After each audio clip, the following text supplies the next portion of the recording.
የአብዛኞቻችን ችግር ውሳኔ መወሰን አለመቻል ሳይሆን በውሳኔያችን ላይ ጸንቶ መቆየት አለመቻል ነው። ከዚህ በኋላ እለወጣለሁ፣ ከዚህ በኋላ ማንበብ እጀምራለሁ፣ ከዚህ በኋላ ደግሜ በዚህ ነገር ላይ አልወድቅም፣ ከዚህ በኋላ ይህንን ሰው አላገኝም፣ ስለዚህ ሰው ማሰብ አቆማለሁ፣ እዛ ሰፈር አልገኝም፣ ብዙ ብለን ስንጨርስ ደግመን ደጋግመን አቆማለሁ ባልናቸው አናደርግም ባልናቸው ነገር ላይ ራሳችንን እናገኛለን። ስለዚህ ችግራችን በውሳኔ ላይ ጸንቶ መቆየት አለመቻል ነው ማለት። ታዲያ ግን ይህንን ሕግ የሰበሩ ከተናገሩ የሚፈጽሙ ከቃላቸው ወልፈት የማይሉ ካሉ አሉ የሆኑ ሰዎች ቆራጥ ሰዎች እንላቸዋለን። ታዲያ እነዚህ ሰዎች ቆራጥ ሰዎች የሆኑት በድንገት ወይም በአጋጣሚ ሆነ በተፈጥሮ አይደለም፣ በየዕለቱ በሚያዳብሩት የተለያዩ ልማዶች እንጂ። ታዲያ ዛሬ እኔ ቆራጥ ሰዎችን ቆራጥ ያደረጋቸውን በየዕለቱ የሚስተዋልባቸውን 10 ባህሪያት ነግራችኋለሁ። መልካም ልብ ካላችሁ ቪዲዮ ላይክ በማድረግ ይጀምሩ። እስካሁን ለዚህ የቁም ነገር ቻናል አዲስ ከሆኑ ሰብስክራይብ በማድረግ ቤተሰባችን ይሁኑ።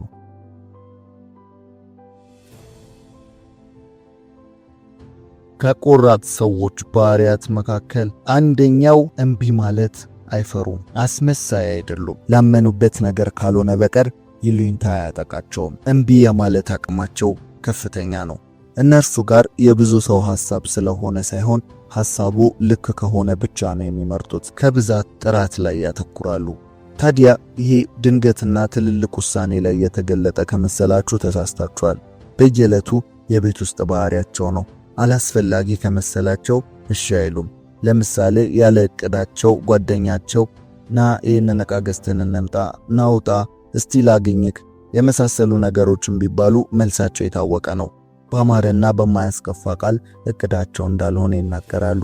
ታዲያ ግን አይሆንም ሲሉ አይሆንም ነው፣ ለመግደርደር አይደለም። ይህ ትንንሽ አቋም ቀስ በቀስ እነርሱን ቆራጥ አድርጎ ያሳያቸዋል። በይሉኝታ የሚጠቁ እሽታን የሚያበዙ ሰዎች የህይወት ዕጣ ፈንታቸው ለሰዎች ባሪያ ሆኖ መኖር ይሆናል። የሌሎችን ራዕይ፣ የሌሎችን ግብ ለመፈጸም ሲያሳድዱ የራሳቸውን ህይወት ጥለው ለሌሎች በመኖር ዘመናቸውን ያቃጥላሉ። ለሌሎች መኖር ስንል ሌሎች ለፍላጎታቸው እያዘዟቸውና እየላኳቸው ማለታችን እንጂ ሁሉም ሰው በራእዩ ስር ለሌላ ሰው የመኖር ህልም አለው። ነገር ግን ያለ እቅዳቸው በሌሎች ሰዎች እቅድ ውስጥ ያለ ሐሳባቸው ቀን በቀን እግራቸው ወደ አመራራቸው እየተጓዙ ራሳቸውን ያላሰቡት ቦታ እያገኙ ይጓዛሉ። በአጭሩ የጓደኛቸው የአቅራቢያቸው ሰዎች ያሉ መጠቀሚያ ይሆናሉ። ህልማቸውን፣ ራእያቸውን እነርሱ ወደ ምድር የመጡበትን ምክንያት ቀን በቀን እየገደሉ ይኖራሉ። የኛ ማህበረሰብ መልካም እሴት እንዳለው ሁሉ ዛሬ ለዚህ እንዲጋለጥ ያደረገው ደግሞ ብዙ ያልተገባ የማህበረሰብ ህጸጽና ባህል እንዳለ ግልጽ ነው። ስለዚህ ሰው በህሊናው እየተመራ መልካምና ክፉውን በማህበረሰብ አይን ሳይሆን በራሱ አእምሮ እየፈተነ መኖር ይገባዋል። ማህበረሰብ ወይም ባህል ራሱ የተፈጠረ ነው። የፈጠረውም ደግሞ እንደኛው ሰው ነው። ሲወራረስ ዛሬ እኛ ጋር ደረሰ።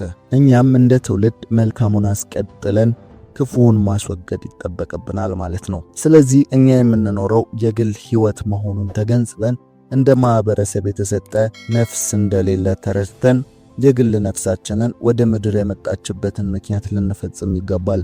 ያ ደግሞ የግዴታ ብዙ ነገርን እንቢ ማለትን ይጠይቃል። እንቢ ቀላል ዋጋ አይደለም፣ ትልቅ ዋጋን ያስከፍላል። ግን ያን ዋጋ ለመክፈል ዝግጁ የሆነ ሰው የዋጋውን ያህል ጣፋጭ ፍሬን ይመገባል። ስለዚህ ቆራጥ ሰው እንቢ ማለትን አይፈራም። ሁለተኛ፣ ቃላቸውን በቀላሉ አይሰጡም። በአጭሩ ቃል ለመግባት ጊዜ ይወስድባቸዋል። ይህ ባህሪያቸው ለብዙ ሰው አስቸጋሪ ይመስላል። ቶሎ እሺ ስለማይሉ፣ ቶሎ ስለማይስማሙ በብዙሃኑ ዘንድ ከነርሱ ጋር መደራደር እንደ ከባድ ይቆጠራል። ግን ይሄ የሚሆነው ሰዎች እነርሱ ማን እንደሆኑ እስኪያውቁ ድረስ ብቻ ይሆናል። ምክንያቱም በስህተት እንኳን ቃል ከገቡ ቃላቸውን የሚጠብቁ ሰዎች በመሆናቸው ነው። ስለዚህ በጊዜ ሂደት እንደነርሱ ውድና የሚፈለግ ሰው አይኖርም ማለት ነው። ታዲያ እነዚህ ሰዎች ከሚታወቁባቸው ዋነኛ ባህሪያት መካከል ቃል ባለመግባት ነው። በስሜታዊነት ወይም በደንብ ሳያስቡ በነገሮች ላይ አይስማሙም። ድርድርን አፍራሽ ወይም አብዛኛውን ጊዜ እንቢ በማለት ይታወቃሉ። ቅድም እንዳነሳ ነው ማለት ነው። ይህ ድንገትና ትልልቅ ጉዳዮች ላይ ብቻ ግን የሚከሰት ጉዳይ አይደለም። ይህ ጉዳይ በየዕለቱ በትንሽ ትልቁ የሚያደርጉት ነው። ለሌላ ሰው 7 ሰዓት በቃ እንገናኛለን ተባብሎ 9 ሰዓት ላይ መገናኘት ኖርማል ሊሆን ይችላል። ለነሱ ግን 7 ሰዓት ስትሉ አይ ፕሮግራም አለኝ 9 ሰዓት እናድርገው በማለት የሚያስተካክሉ አይነት ሰዎች ናቸው። ግን በሰዓታቸው ላይ ይገኛሉ። የማይችሉትን ነገር በይሉኝታ አድርጋለሁ አይሉም። በቃ በብዙ ቃል ራሳቸውን አያጠላልፉም። ለቃላቸው ዋጋ ይሰጣሉ። ትንሽ ቃል ይገባሉ፣ ግን በቀላሉ አይደለም። የገቡትን ቃል ግን በአግባቡ የሚፈጽሙ ሰዎች ናቸው።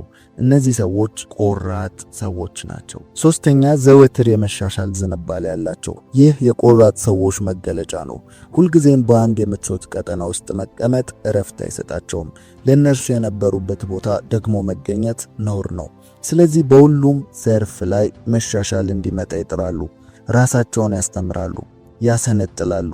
ይህ ራሱ አንድ ቁርጠኝነትን የሚጠይቅ ተግባር ነው። ታዲያ ግን በየዕለቱ የሚያደርጉት ጥቂት ጠብታ ተጠራቅማ እነሱን ቆራጥ ሰው ታደርጋቸዋለች። ይህ ማለት በስሜታዊነት ተነሳስቶ በአንድ ቀን ብዙ መጽሐፍትን ማንበብ የማይቀጥል ትጋትን ስለማሳየት አይደለም። ይህ በእውነተኛና በትጋት ስለሚደረግ ጥቂት እርምጃ እንጂ። ሁሌም ድግግሞሽ የትልልቅ ውጤት ጀርባ ነው። ከአንድ የወደቀ ዛፍ ጀርባ በጥቂቱና በተደጋጋሚ የተሰነዘረ መጥረቢያ አለ።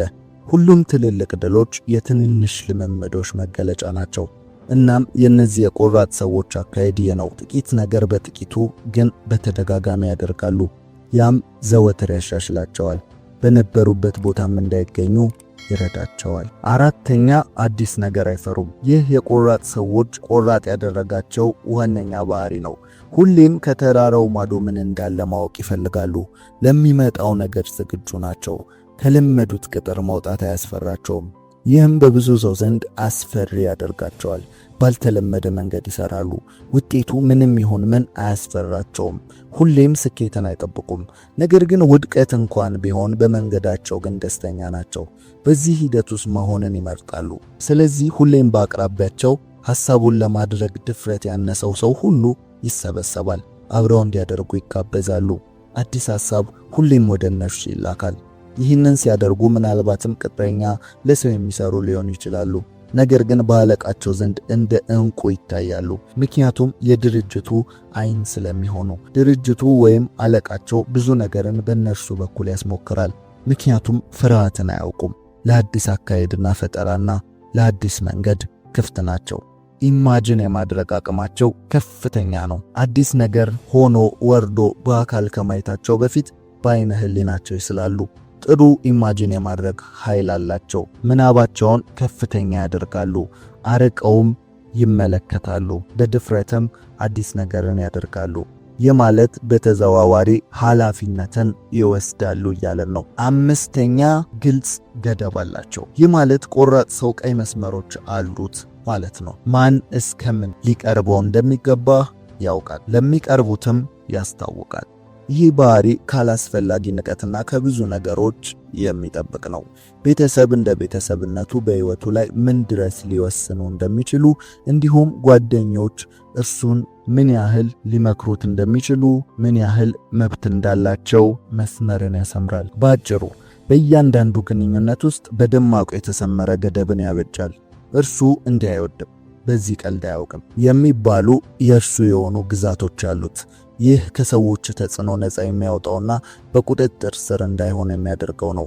ሁሌም ሰዎች የመስመር ካልተሰመረ ቤተሰባችሁ በትዳራችሁ ላይ፣ ጓደኛችሁ በስራችሁ ላይ፣ ብቻ ልኩን የማታውቁት የተወሳሰበ ህይወትን ትመራላችሁ። ሁሉንም ሳታስከፉና ሳታስቀይሙ ለመጓዝ ስትሞክሩ በቁጥጥር ውስጥ ትወድቃላችሁ። ሁሉም ሰው ለእናንተ የህይወት ኃላፊነት እንዳለበት ቆጥሮ የሚፈልገውን እንድታደርጉ ትዕዛዝ መስጠት ይጀምራል። ቤተሰብ እከሌን አግባ እንትናን አታግባ እያለ ይመርጣል። ጓደኛ እኔ ሳላውቅ እንዴት ይህንን ትጀምራለህ እያለ ሁሉን ነገር ማሳወቅና መጀመር እንዳለባችሁ ይነግራችኋል። ብቻ የህይወታችሁ ዘዋሪ በዝቶ ሁሉንም ለማስደሰት ስትጥሩ ራሳችሁን ታገኛላችሁ። የዚህ ትልቁ መፍትሄ ግን ገደብ ነው፣ ንጹህና ግልጽ ገደብ። ማንም ሰው እናንተ ህይወት ላይ እስከምን ድረስ አስተያየት መስጠት እንዳለበት ጠንቅቆ ያውቃል። የማያልፉትን መስመር ማበጀት ይጠበቅባችኋል። ስድስተኛው የቆራጥ ሰው ባህሪ የጀመረውን መጨረስ ነው። ይህ ዋነኛ ባህሪ ነው። በዚህ ጊዜ ትኩረት እየተሸጠ ይገኛል። ታዲያ ትኩረትን ጠብቆ አንድ ነገር ላይ መቆየት መቻል የአብዛኞቻችን ድክመት ነው። ታዲያ ቁርጠኛ ሰዎችን ቁርጠኛ ያደረጋቸው ዋናው ነገር ትኩረትን መጠበቅ መቻላቸው ነው። ያም አንድን ነገር ከጀመሩ ሳይጨርሱ ስለማያቆሙ ነው። ይህ ባህሪ በትልልቅ ነገር ላይ የሚገለጥ ከመሰላችሁ አሁንም ተሳስታችኋል። በየዕለቱ በጥቃቅን ነገር ላይ የሚያሳዩት ነው። ምግብ ሲበሉ ምግቡን ብቻ መብላት፣ በመሃል ስልክ መነካካትም ሆነ ሌላ ነገር አለማድረግ፣ ሌሎችንም ጥቃቅን ነገሮች በዚህ ትኩረት ማድረግ። እንዲሁ ጀምሮ መጨረስን ስናነሳ በውሳኔ ላይ መተማመንንና መጽናትንም በተያያዥነት ያመለክተናል። አንዳንድ ሰዎች ልክ እንደ ሕፃን ልጅ ከሩቅ ያዩት ሁሉ ያምራቸዋል። ይህንን ለስራ ብለው ይገቡና ሌላ ሲያዩ ይቀይራሉ። አላዋጣኝም፣ ያ ይሻላል፣ ይሄ ሲሉ ይወላውላሉ። ሲወላውሉም ይኖራሉ። ይህንን ያንን ሲነካኩ በሁሉም ነገር ላይ ጥቂት ዕውቀትን ብቻ ያላቸው ሆነው ይገኛሉ። በዚህ ዘመን ደግሞ የሚፈለገው ያ አይደለም። የብዙ ነገር ላይ ያለ ጥቂት ዕውቀት ለውጥን አያመጣም። ሰዎች ኤክስፐርትን ይፈልጋሉ። በአንድ ነገር ላይ ጠንቅቆ ያወቀን ሰው ማለት ነው። ለዛም ነው የትምህርት ስርዓት ላይ የትምህርት ደረጃ ከፍ ባለ ቁጥር አብሮ የሰዎች ዕውቀት በአንድ ውስን ነገር ላይ የሆነ የሚመጣው። ታዲያ ቆራጥ ሰዎች ይህንን ያሟላሉ። ምክንያቱም የጀመሩትን ለመጨረስ በሚያደርጉት ትግል ያ ነገር ተሳካም አልተሳካም በዛ ነገር ላይ ግን ኤክስፐርት ይሆናሉ። በእርግጥ አንዳንድ ጊዜ የእናንተ ካልሆነ ነገር ጋር በመታገል ጊዜያችሁን ማባከን ተገቢ አይደለም። ነገር ግን ያ ማለት ወላዋይ መሆንም ማለት አይደለም። ብዙ ነገሮች እየጀመሩ ማቆም ማለትም አይደለም። አንድ ነገር የኔ አይደለም መቀየር አለብኝ ለማለት በትንሹ በዛ ሙያ ላይ ሰዎች ተሰማርተው እስኪሳካላቸው ድረስ ያለውን ጊዜ እጥፍ በጥቂቱ መሞከር አለባችሁ። ምክንያቱም አንዳንድ ነገሮች ውድና ከባድ ነገር ሲሆኑ የሚጠይቁትም ዋጋ በዛው ልክ ስለሚሆን፣ ታዲያ እነዚህ ቆራጥ ሰዎች የጀመሩትን በመጨረስ የሚታወቁ ናቸው። አንድ መጽሐፍ ጀምሮ ወደ ሌላ አይዘሉ። አንድ የሆነ ነገርን ጀምሮ ሌላ ነገር አይጀምሩም። በጥቂቱም ቢሆን በትልቁ ይህንን ባህሪ ያንጸባርቃሉ። ሰባተኛ ምክንያታዊ ናቸው። ለሚያደርጉት ነገር ሙሉ ለሙሉ ኃላፊነትን መውሰድ ይችላሉ። በአቦ ሰጥ ነገሮችን አያከናውኑም። የሆነ ነገር ለማድረግ በቂ ምክንያት ያስፈልጋቸዋል። ያም ልባቸውን ያጠነክርላቸዋል። ሰዎች ስላደረጉት ትሬንድ ስለሆነ አሁን ሁሉም ሰው ስለሚያደርገው እያለን የምንጀምረው ምንም ነገር ስር እንደሌለው አበባ በቶሎ የሚጠወልግ ነው። የሰው ልጅ ለሚያደርገው ነገር በቂና አሳማኝ ምክንያት ሊኖረው ይገባል። ያም ምክንያት ነገሩን እንዲያቆምና ሲደክምም ሆነ ሲያቅተው ድጋፍ የሚሆነው ይሆናል ማለት ነው። አሁን ለውጥ እየተባለ ስለሆነ ከሆነ ተነስታችሁ የምትሰሩት ይህ አጭር ርቀት ሩጫ ነው። ቶሎ ተስፋ ትቆርጣላችሁ። ግን ለምን ልለወጥ የሚለውን ስትመልሱ የድካም ጊዜ ብርታት ይሆንላችኋል። ሁሌም ለማቆም ስታስቡ ለምን እንደጀመራችሁ ትዝ ይላችኋል። ለዚያም እልህ አስጨራሹን ትግል ትታገላላችሁ። ያን ስታደርጉ ቆራጥ ትባላላችሁ። ቆራጥ ሰዎችም እንደዚሁ ነው። ይደክማቸዋል፣ ይሰንፋሉ፣ ያቅጣቸዋል፣ ተስፋ ይቆርጣሉ። ግን በቂ ምክንያት ለመቀጠል ይኖራቸዋል። ያን የጀመሩበትን ምክንያት ያስታውሳሉ፣ ደግሞም ያውቃሉ። ስለዚህ ከግብ ያደርሱታል። ይህ ከቆራጥ ሰዎች ባህሪ ውስጥ ዋነኛው ባህሪ ነው። ስምንተኛ ስሜትን አይክዱም፣ ነገር ግን ስሜትን ይቆጣጠራሉ። ይህ ግልጽ ሐሳብ ነው። ቆራጥ ሰዎች ቆራጥ የሆኑት ስሜት ስለሌላቸው ወይም ለስሜት ቦታ ስለማይሰጡ አይደለም። ቆራጥ ሰዎች የሚሰማቸውን ስሜት በአግባቡ የሚያዳምጡና ስሜታቸውን ለይተው የሚያውቁ ናቸው። ነገር ግን ለዛ ስሜት የሚሰጡትን መልስ መቆጣጠር በመቻላቸው በስሜታቸው ላይ የበላይ ሆነው መታየት ይችላሉ። ለምሳሌ ፍርሃት ይሰማቸዋል፣ ነገር ግን ስለፈሩ አያቆሙም ወይም አያቋርጡም። በደስታም ሆነ በሐዘን ወቅት ስሜታቸውን በመከተል አይወስኑም፣ እንዲሁም ቃል አይገቡም። ስለዚህ ቆራጥ ሰዎች የስሜት የበላይነታቸው የሚረጋገጠው ስሜትን በመካድ ወይም ስሜት የለሽ በመሆን ሳይሆን የስሜታቸውን መልስ በመቆጣጠር ነው። የስሜት ብልህነት ማለትም ትርጉሙ ይኸው ነው። የሰው ልጆች ከስሜት ነፃ መሆን አንችልም።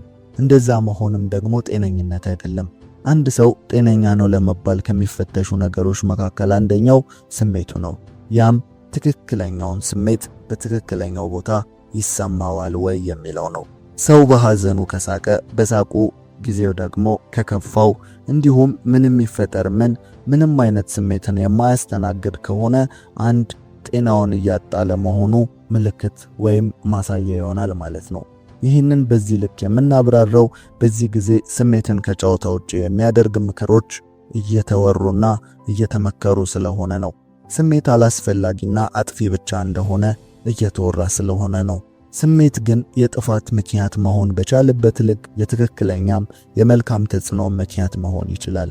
ስሜት ልክ እንደ እሳት ይመሰላል። ከቁጥጥር ውጪ ሲሆን ያቃጥላል፣ ያጠፋል፣ እንዲሁም ያነዳል። ከተቆጣጠርነው ደግሞ ለብዙ አገልግሎት የሚውል ትልቅ ኃይል ነው።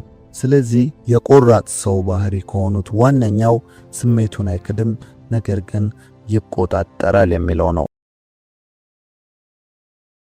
የሰው ልጅ ሁሉ የመወደድና የመፈለግ ረሃብ አለው ይላል ዳል ካርኔጊ። እውነት ነው። ሁሉም ሰው ባለበት ቦታ ላይ ተፈላጊና ተመራጭ መሆንን ይፈልጋል። እንደውም አንዳንዴ መኖራችን ትርጉም የሚሰጠን እንደምንፈለግ ሲሰማን ነው። ስለዚህ በአጭር ቋንቋ ህይወታችንን ትርጉም ከሚሰጥልን ነገር አንዱ መፈለግ ነው። ታዲያ አንዳንዶች በሄዱበት ሁሉ ይፈለጋሉ። ለስራ፣ ለጓደኝነት፣ ለማማከር በሁሉም ቦታ ላይ ተመራጭ ሆነው በሰው ሲከበቡ ይታያል። እነዚህ ሰዎች ሁሌም ምርጫ በእጃቸው ነው። ሁሉም አሰፍስፎ ይቀበላቸዋል። አንዳንዶች ደግሞ በሰዎች የሚገፉና ሰዎች የማይተማመኑባቸው ናቸው። ወይም በእነርሱ ስራ የሚረካ የለም። ሁሌም የመጨረሻ አማራጭ ናቸው። ድርጅቶች በኢኮኖሚ ወይም በአንዳንድ ችግር ሰራተኛ ቅነሳ ቢያደርጉ የመጀመሪያ ተቀናሽ ናቸው። በልምምጥ ነው የሚኖሩት። ታዲያ በሁለቱ አይነት ሰዎች መካከል ያለው ልዩነት አንድ ነው። ያም ጸባይ ይባላል። በዛሬ ቪዲዮ እንደ መጀመሪያዎቹ አይነት ሰዎች ተፈላጊና ተመራጭ የምትሆኑበትን 10 ጸባዮች እነግራችኋለሁ። ከ10ሩ ጸባዮች ስንቱ እንዳላችሁ በኮሜንት ላይ ያሳውቁኝ። መልካም ልብ ካላችሁ ቪዲዮ ላይክ በማድረግ ይጀምሩ። ለዚህ ቤተሰብ አዲስ ከሆኑ ደግሞ ሰብስክራይብ በማድረግ ቤተሰባችን ይሁኑ።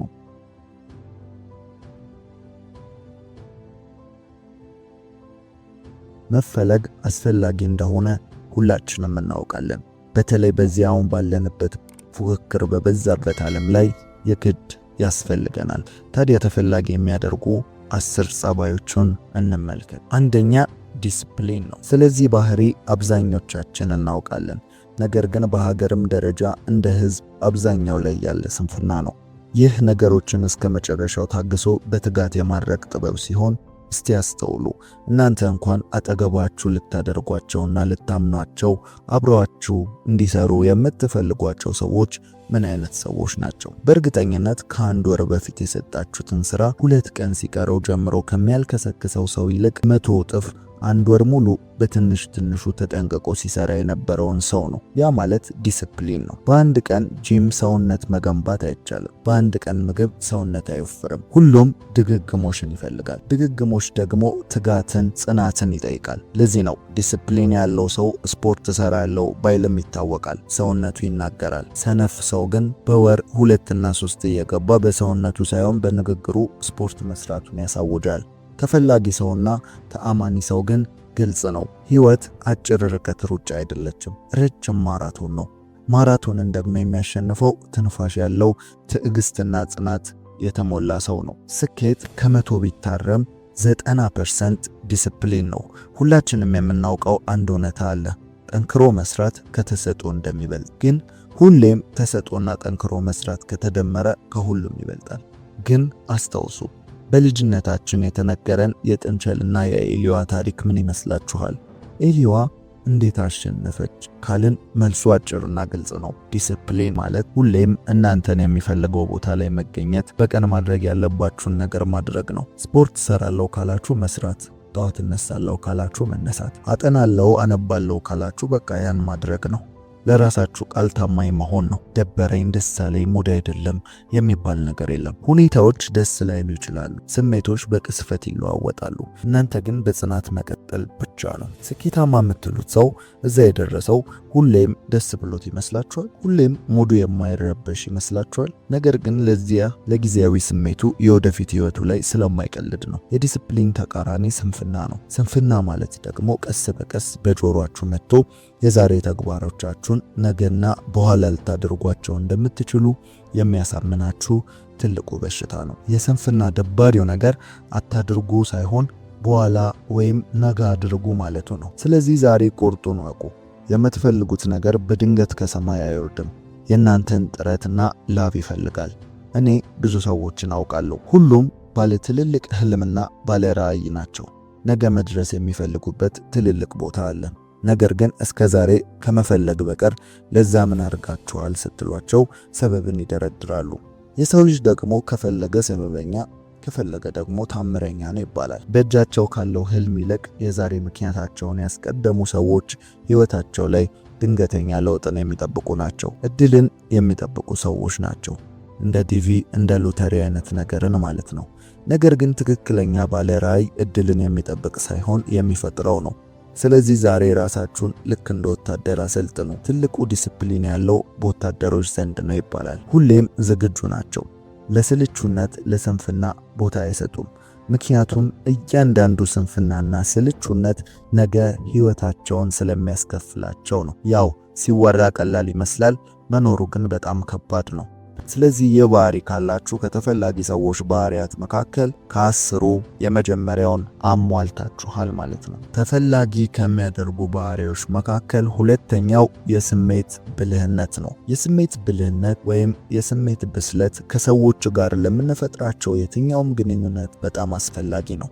እንደውም ታዋቂው ቢሊዮነር አንድ ጊዜ እንዲህ ብሎ ነበር፣ ሰዎች ስለ አይኪው በጣም ያወራሉ፣ በዚህ ዘመን ግን ከአይኪው በላይ ኢኪው ዋጋ አለው ሲል ተናግሯል። ኢኪው ኢሞሽናል ኢንተለጀንስ ወይም የስሜት ብልህነት ማለት ነው።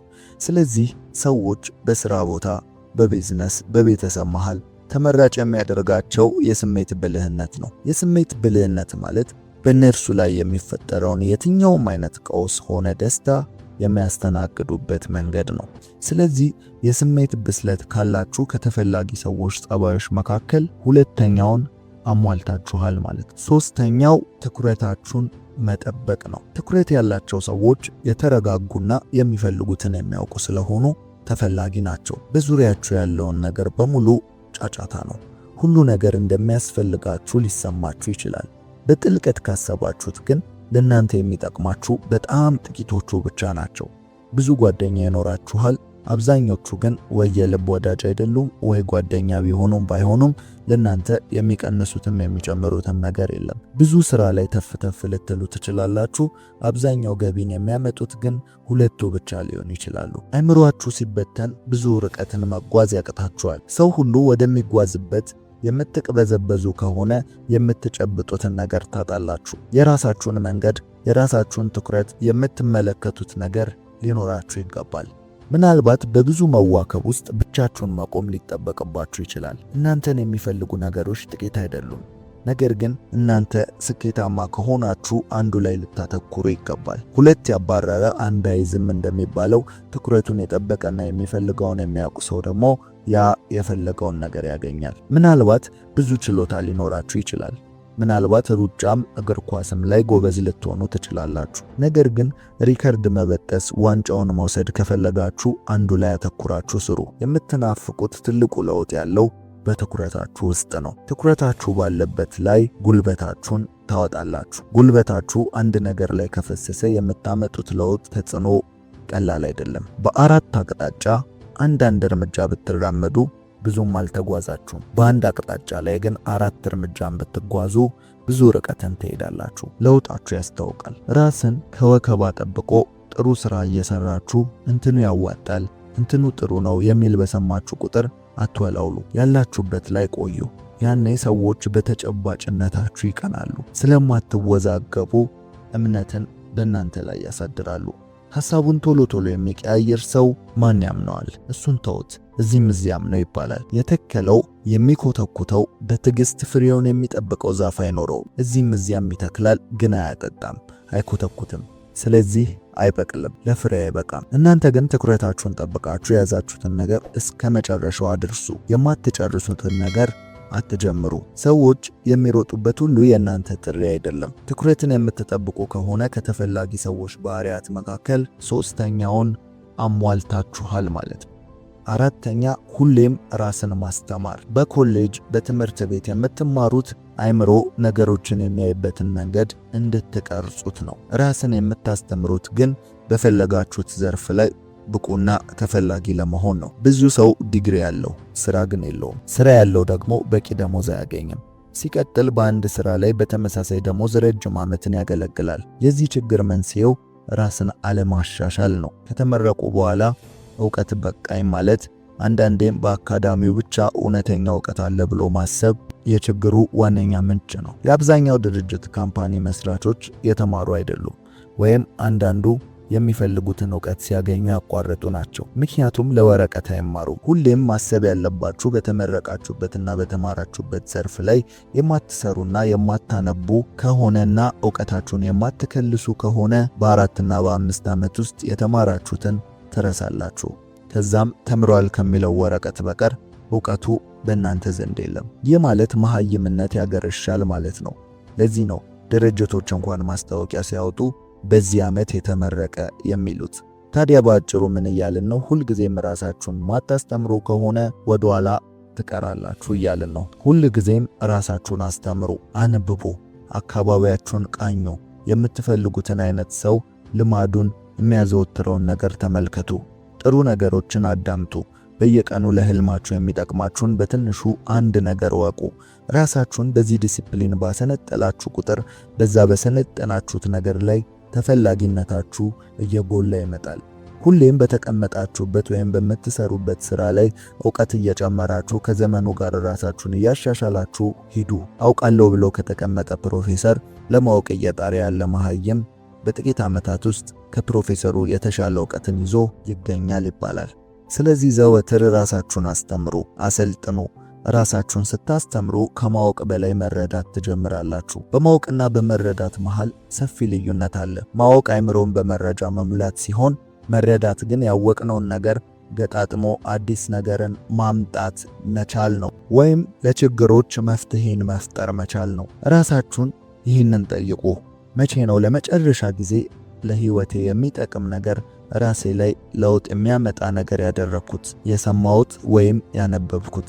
ይህንን ስትመልሱ በማደግ ላይ መሆናችሁን ወይም ማቆማችሁን ማወቅ ትችላላችሁ። ራሳችሁን የማስተማር ባህሪ ካላችሁ ከተፈላጊ ሰዎች ባህሪያት መካከል ከ10ሩ 4ኛውን አሟልታችኋል ማለት ነው። 5ኛ ራስን ማነቃቃት። ይሄ ጸባይ ስራችሁን እንዳታቆሙ፣ ከሰዎች ጋር ያላችሁን ግንኙነት እንዳታበላሹ ያደርጋችኋል። ጀማሪ ብቻ ሳይሆን ጨራሽ ያደርጋችኋል። አብዛኛውን ማሳካት ያለባችሁን ነገሮች የሚደገፉት ወይም ለመቀጠላቸው ዋስትና የሚኖራቸው በእናንተ ላይ ነው። ለእናንተ ደግሞ ያላችሁት ራሳችሁ ብቻ ናችሁ። አብዛኛውን ነገር የምትሸፍኑት ብቻችሁን ታግላችሁ ነው። ለዛ ነው ራሳችሁን ማነቃቃት ማወቅ ያለባችሁ። ሰዎች በተነቃቃ ሰው አካባቢ መሰብሰብን ይወዳሉ። ተስፋ ባለው ሰው ዘንድ፣ በሚሰራ በቃ በአጠቃላይ ባልደከመ ሰው ዘንድ መሰብሰብ ይፈልጋሉ። ምክንያቱም በዛ ሰው ዘንድ ወይም በዛ ሰው አካባቢ የሚፈጠረው ኢነርጂን ስለሚወዱት ነው። የተነቃቃ ሰው የሚያጋባው ኢነርጂ ራሱ እንድትነቁ የሚያደርግ ነው። ፖዚቲቭ ኢነርጂ ነው። ሰዎች ድብርታቸውን፣ ጭንቀታቸውን ሁሉ በእንዲህ አይነት ሰው አካባቢ ሲሆን ይወገድላቸዋል። ስለዚህ ይህ በጣም ተፈላጊ የሚያደርገው 5ኛ ባህሪ ነው ማለት ነው። ራስን ለማነቃቃት ግን በዋነኝነት ከሚያስፈልጋችሁ ነገር መካከል ምክንያት ነው። ምክንያት ስንል የምትለወጥበት ምክንያት፣ የምትሮጡበት ምክንያት፣ እየሰራችሁ ያላችሁበት ምክንያት፣ ያ ኢሴንሻል ምክንያት ሁልጊዜም በደከማችሁ ቁጥር፣ በሰነፋችሁ ቁጥር በድጋሚ እንድትነሱ የመነሻ የመነቃቂያ ምክንያት ይሆናችኋል ማለት ነው። ነገሮችን ስትጀምሩ ሰዎች ስላደረጉት ወይም ደግሞ የሆነ ቦታ ስለተከናወነ ወይም ዝም ብላችሁ መሆን ስላለብኝ ብላችሁ አትጀምሩ። ለምን መሆን ፈለጋችሁ? ለምንድነው ያንን ነገር የፈለጋችሁ? ትክክለኛ ምክንያታችሁ ምንድነው የሚለውን ለይታችሁ ስታውቁት በዛ ነገር ላይ የሚከፈለውን ዋጋ ለመክፈል ራሳችሁን ታዘጋጃላችሁ ማለት ነው። ያ ብቻ አይደለም። ሰዎች እንደመሆናችን መጠን እየተጓዝን ባለንበት የትኛውም ጉዞ ስር መድከም አለ፣ መስነፍ አለ፣ ተስፋ መቁረጥ አለ፣ በቃኝ ማለት አለ። ልክ ያንን በምትሉበት ጊዜ ያ የተነሳችሁበት ምክንያት ሁልጊዜም የመነቃቂያችሁ ምክንያት ይሆናል።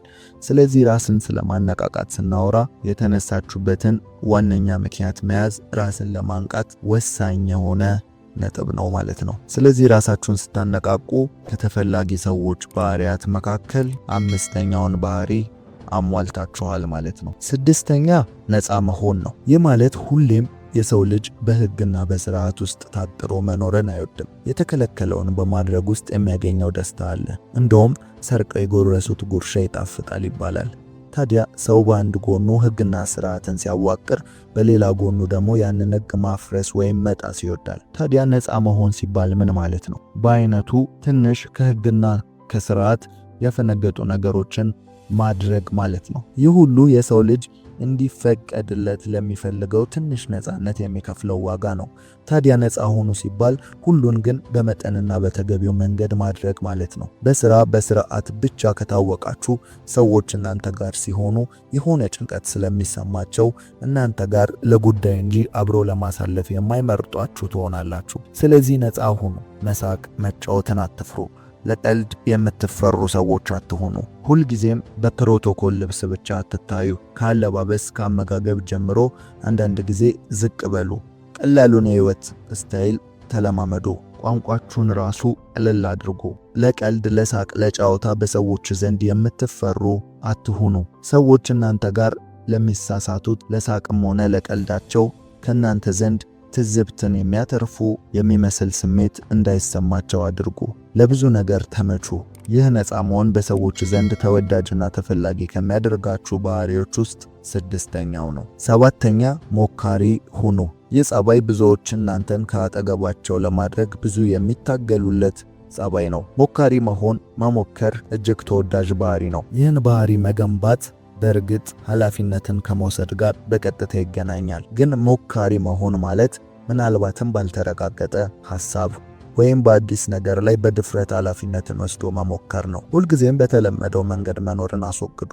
ለአዲስ ነገር አይምሯችሁን ክፍት አድርጉ። አዲስ ሐሳብ፣ አዲስ መንገድን በመሞከር የሚመጣውን ኪሳራም ሆነ ውድቀት፣ ስኬትም ሆነ ማሸነፍ ለመቀናጀት አይምሯችሁንና ስነ ልቦናችሁን አብቁ። ሁሌም በሰዎች ዘንድ አዲስ ሐሳብ አለ። ግን በተግባርና በሐሳብ መከፋፈል ያለውን ድልድይ ማፍረስ የጥቂቶች ነው። ይህ ባህሪ ካላችሁ ሰዎች ወደ እናንተ ይሰበሰባሉ። ተቀጥራችሁ የምትሰሩ እንኳን ብትሆኑ ያለቃችሁ ህልውና ግን በእናንተ እጅ ላይ ይወድቃል። ምድር ላይ ሁሌም ለሚሞክር ሰው የተያዘ ስድብም አድናቆትም አለ። እውነታው ግን ስድቡም አድናቆቱም በሜዳው መሃል ለሚጫወተው ሰው ነው። በሌላ አማርኛ ትኩረት ሁሉ ወደ እናንተ ነው ማለት ነው። ለስድብም ሆነ ለአድናቆት ከተመቻችሁ እናንተን መከተልና መመልከት የሚፈልግ ህዝብ አለ ማለት ነው። ስለዚህ በዚህም በዚያም ሞካሪ ሰዎች ተፈላጊ ናቸው። በሜዳው መሃል የሚጫወቱ ናቸው። ይህ ባህሪ ካላችሁ ከተፈላጊ ሰዎች ባህሪያት መካከል ሰባተኛውን አሟልታችኋል ማለት ነው። ስምንተኛ ጠባቂ ሁኑ ወይም ፕሮቴክተር። ሰው ሁሉ የደህንነት ችግር አለበት። እንደውም በጥናት የሰው ልጅ ከመሰረታዊ ፍላጎቱ ከተሟላ በኋላ በቀጥታ የሚያሳስበው የደህንነቱ ጉዳይ ነው ይባላል። ታዲያ ሰዎች ሰውን የሚፈልጉት በክፍተታቸው እንደመሆኑ መጠን እናንተ ጠባቂ በመሆን ክፍተታቸውን ሙሉ። የማወራው ስለ ጉልበት ወይም በአካላዊ ፍርጣሜ ሰዎችን ስለመጠበቅ አይደለም። ነገር ግን ሰዎች ለሚስጥራቸው፣ ስለ እነርሱ ደህንነት፣ ስለ ሁሉ ነገራቸው ተጠንቀቁ ወይም ጠብቁላቸው። ለአለቃችሁ ስራው እንዳይሰረቅ ወይም በሌላ እንዳይኮረጅ እንደምትተጉ አሳዩት። ለጓደኞቻችሁ ስለ እነርሱ ኑሮ እንደምትጨነቁ ወይም እነርሱ ላይ ከሚቃጣው ጥቃት እንደምትጠብቋቸው አሳዩአቸው። ይህ ባህሪ ካላችሁ መቼም የማትፈለጉበት ምክንያት የለም። ምክንያቱም ትልቁ የሰው ልጅ ክፍተትን መምላት ስለቻላችሁ ነው። ይህ ባህሪ ካላችሁ ከተፈላጊ ሰዎች ባህሪያት መካከል ስምንተኛውን አሟልታችኋል ማለት ነው። ዘጠነኛ ይቅርታን ልመዱ። ይህ እስካሁን ካነሳናቸው ሁሉ ለየት ባለ መልኩ ልትመለከቱት የሚገባ ባህሪ ነው። እስቲ ራሳችሁን ጠይቁ። በይቅርታ የምታውቁትን ሰው ምን ያህል ቦታ ትሰጡታላችሁ ወይም ምን ያህል ትፈልጉታላችሁ? ይህ መልሱ ግልጽ ነው። ይቅርታ የታላቅ ሰው ባህሪ ነው። ይቅርታን ስንመለከት በሁለት መንገድ ማየት ይኖርብናል። ያም የመጀመሪያው ማድረግ ሲሆን ሁለተኛው ደግሞ መጠየቅ ነው። ስታጠፉ ይቅርታ ማለትን አትፍሩ። ሰዎች ሰው በመሆናችን ከጥፋት ነፃ መሆን አንችልም። ከስህተታችን በላይ ለሰዎች የሚያመው በጥፋታችን ላይ እንዳላጠፋን መሆን ወይም ድርቅ ችክ ማለት ነው። ሰው አጥፍቶ ይቅርታን ከጠየቀ ከዚህ ሌላ ሊያደርገው የሚችለው ወይም የሚጠበቅበት ነገር የለም። በተመሳሳይ ደግሞ እኛ ይቅር መባልን እንደምንፈልግበት ልክ ሌሎችንም እንደኛ ሰው መሆናቸውን ወይም መሳሳታቸውን አምነን ይቅርታ የሚያደርግ ልብ ሊኖረን ይገባል። የኛ ጥፋት ብቻ ሳናውቅ ወይም ተሳስተን ሆኖ የሌሎች ስህተት ብቻ ሆን ተብሎ በኢላማ ወይም መሳሳት ሳይገባቸው የተሳሳቱ አድርገን አንቁጠር። በቃ ሰዎች መሆናችንን ስናምን በተመሳሳይ መሳሳት ወይም ማጥፋት ደግሞም በይቅርታ መመለስ ወይም ይቅርታ ማድረግን የህይወት ዘይቤ ልናደርግ ይገባል። ይህ ባህሪ ካላችሁ ከተፈላጊ ሰዎች ባህሪያት መካከል 9ኛውን አሟልታችኋል ማለት። 10ኛ ፈራጅ አለመሆን ነው። ይህ ድንቅ ባህሪ ከላይ ካነሳናቸው ሐሳብ ጋር በቀጥታ የሚሄድ ሲሆን ሰው በህይወት ገጠመኙ ምንም ሊገጥመውና ምንም ሊያሳልፍ ወይም ሊያደርግ እንደሚችል ማመን ነው። ታዲያኛ በዛ ሰው ቦታ እስካልሆንን ድረስ ያ ሰው የወሰነውን ስላለመወሰናችን ዋስትና የለንም። ስለዚህ በሰዎች ህይወት ላይ በሰማነው ወይም ባየነው መፍረድ ማቆም አለብን ማለት ነው። ሰዎች አጠገቡ ሲሆኑ ኩነኔ ወይም ኃጢአተኛ እንደሆኑ እንዲሰማቸው ከሚያደርግ ሰው ይርቃሉ። ስራቸውን እየመዘነ ከሚከሳቸው ሰው ጋር አብሮ ማሳለፍን አይወዱም። ስለዚህ በሰዎች ዘንድ ተፈላጊ ለመሆን በትክክል ማዳበር ካሉብን ባህሪዎች መካከል 10ኛው ፈራጅ አለመሆን ነው። ይህ ባህሪ ካላችሁ ከ10ሩ የተፈላጊ ሰዎች ባህሪዎች መካከል 10ኛውን አሟልታችኋል ማለት ነው። ለዛሬ ያዘጋጀንላችሁ የተፈላጊ ሰዎች ባህሪ የሆኑትን 10ሩን ነጥቦች ነበር። ጆሲ ነበርኩኝ። ከተመቻችሁ ላይክ፣ እስካሁን ለዚህ የቁም ነገር ቻናል አዲስ ከሆናችሁ ሰብስክራይብ በማድረግ ቤተሰባችን ይሁኑ። እናመሰግናለን።